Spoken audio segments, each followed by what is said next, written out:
Okay.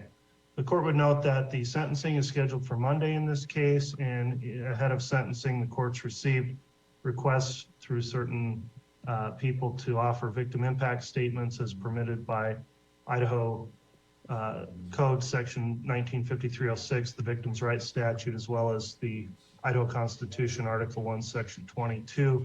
There's been a request to have a hearing to discuss whether or not some particular people would qualify under those provisions. And so, Mr. Archibald, I've reviewed your motion. If you'd like to argue in support of the motion at this time, you can do so.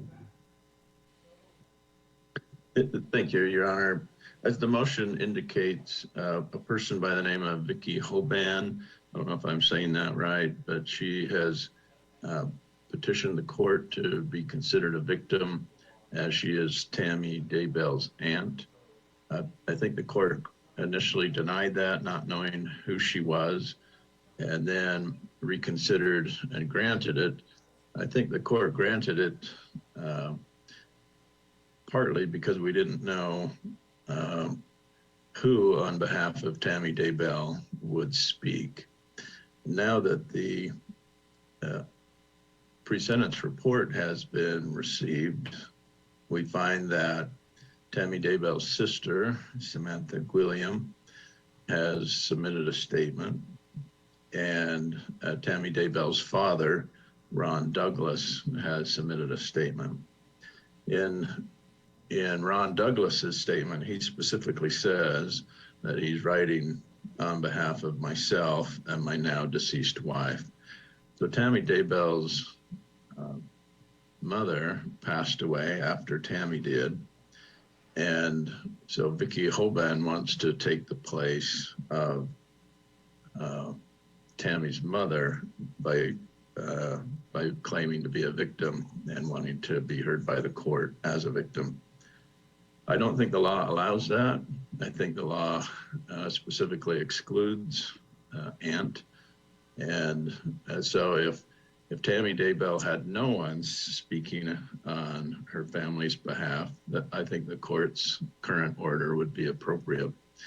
But now that Tammy Daybell's sister and father have now spoken, and Tammy Daybell's father specifically stating, I'm writing on behalf of myself and my now deceased wife, I think that there's no provision for the court to consider an aunt as a victim able to speak on behalf of the Tammy Daybell family. So I know she's interested in the case. I don't know her personally.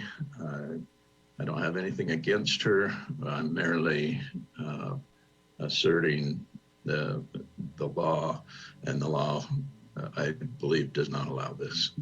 So I'd ask the court to reconsider or amend its order prohibiting the victim impact statement from Vicki Hoban. I see that after I filed this motion, we actually received her statement, though it is now submitted to the court and would need to be stricken. I don't have anything else. All right, thank you, Mr. Archibald. Ms. Blake, what's the response from the state on the motion? Thank you, Your Honor. The state does recognize that anytime we're dealing with victims' rights, oftentimes there are some unique issues that come up because we have a statute, we have the Constitution, but they're ever evolving and being interpreted by the higher courts. We also recognize this court has turned to a Idaho court decision to assist in making a determination as to who should be considered victims with regard to a homicide. I think some of this has been a matter of first impression for the court.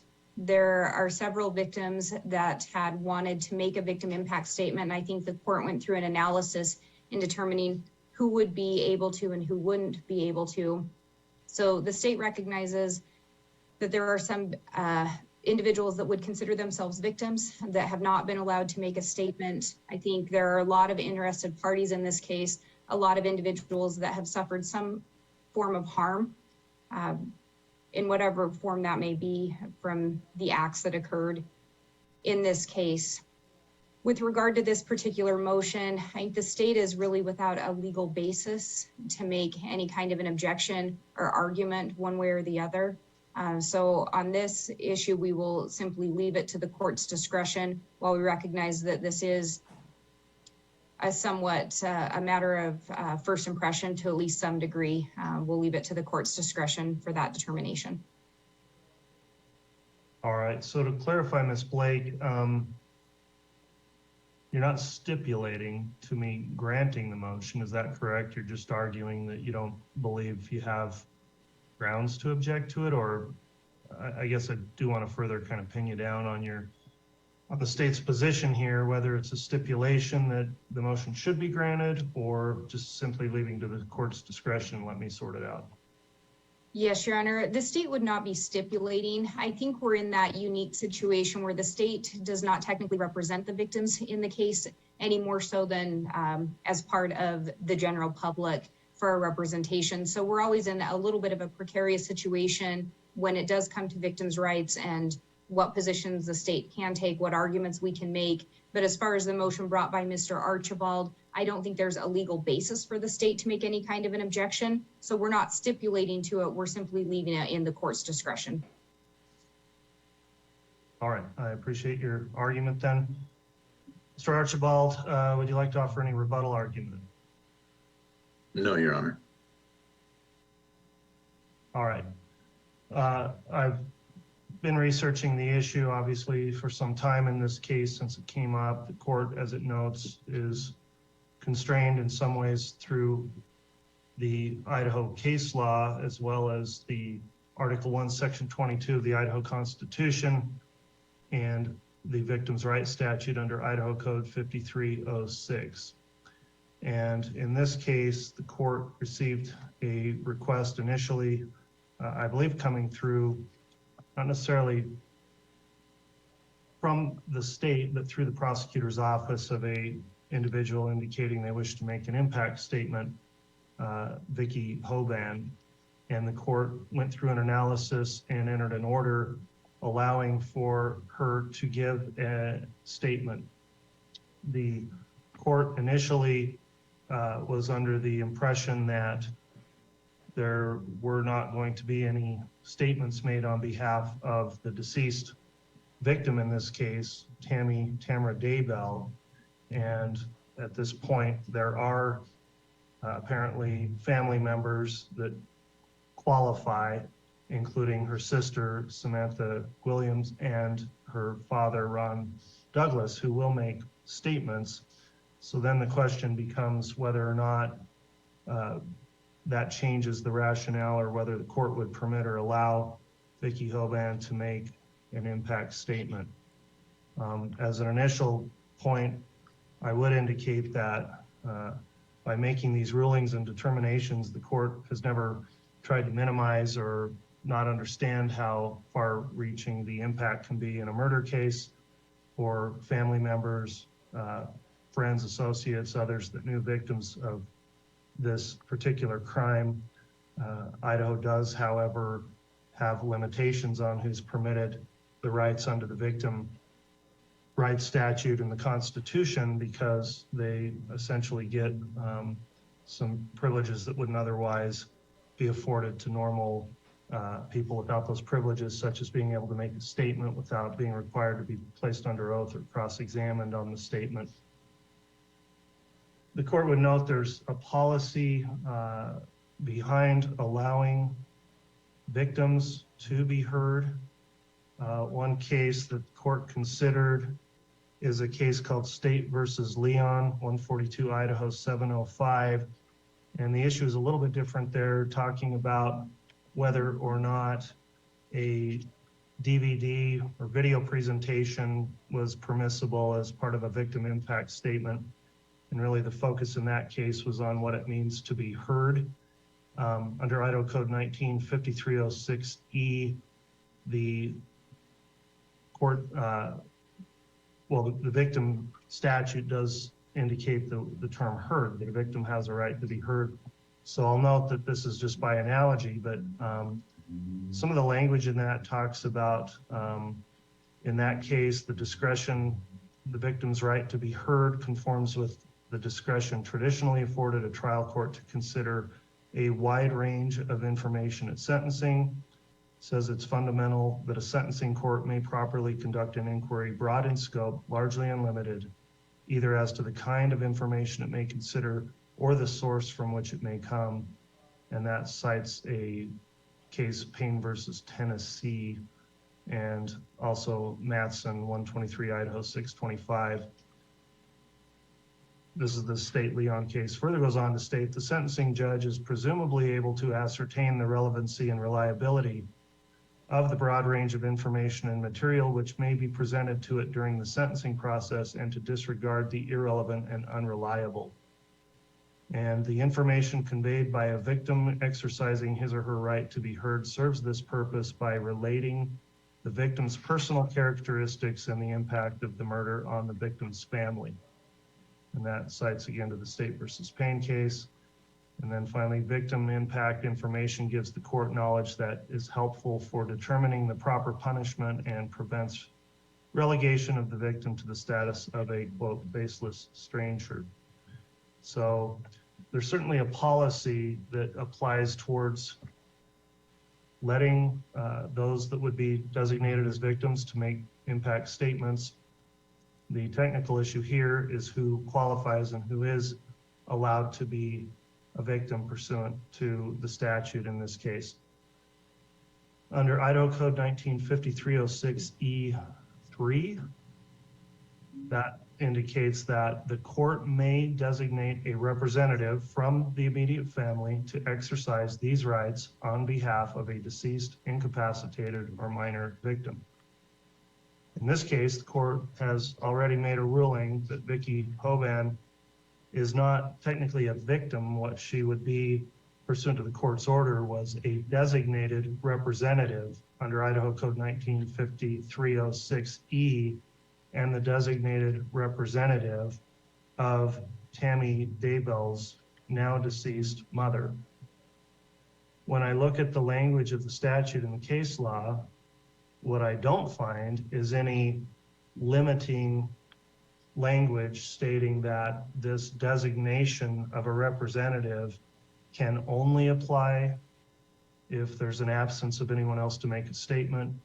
There's nothing in the statute that indicates that a designated representative has to only be appointed under certain circumstances, such as the unavailability of anyone else to make a statement. And what it does indicate is that there can only be one designated representative for an immediate family, because it is in the singular that the court may designate a representative from the immediate family. But there's no mutually exclusive language in any case law I've seen stating that once there is an immediate family member, then designation of a representative is not permitted. And so when I consider the broad-ranging policies of allowing victims to make statements here, and I'll note that some of the Idaho case law is more stringent, I think, in a capital case where the jurors make the ultimate determination. I do believe the case law supports that a trial court judge has some broader discretion in considering relevant and pertinent information for sentencing, such as was stated in that State versus Leon case.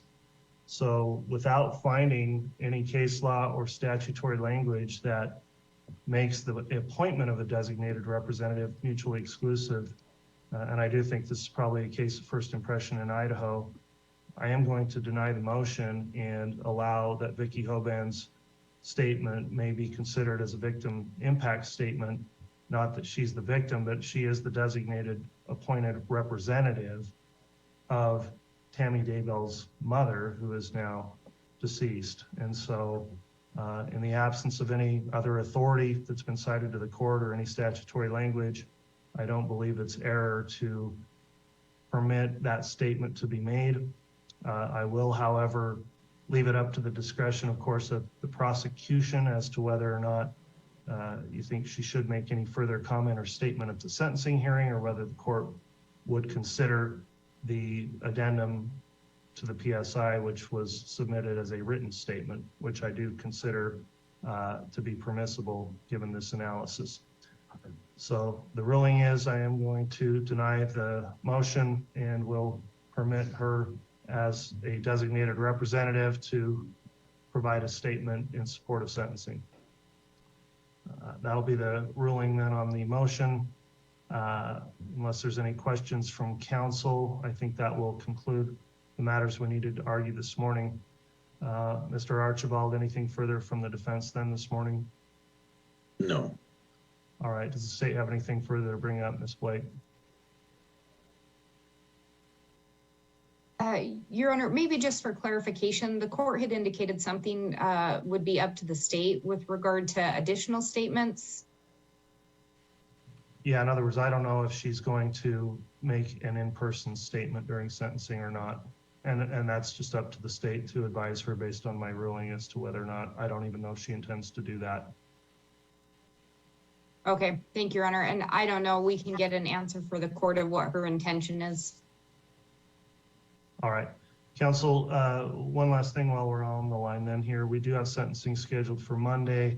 I'm anticipating and have planned that we'll get that done in a day. Is it looking from your estimation of what's going to occur like you think we'll be able to conclude that in a one-day hearing? Let me start with maybe you, Mr. Wood. Yes, Your Honor, I believe we'll be able to be one day. All right. Mr. Archibald or Mr. Thomas, do you think we're able to get sentencing concluded in a day? Yes. Okay. Well, I appreciate your input on that. We don't need to necessarily stop at the end of normal business hours if it's going to take longer. I just think it becomes a lot more planning necessary and interferes with other calendared issues if we go further. So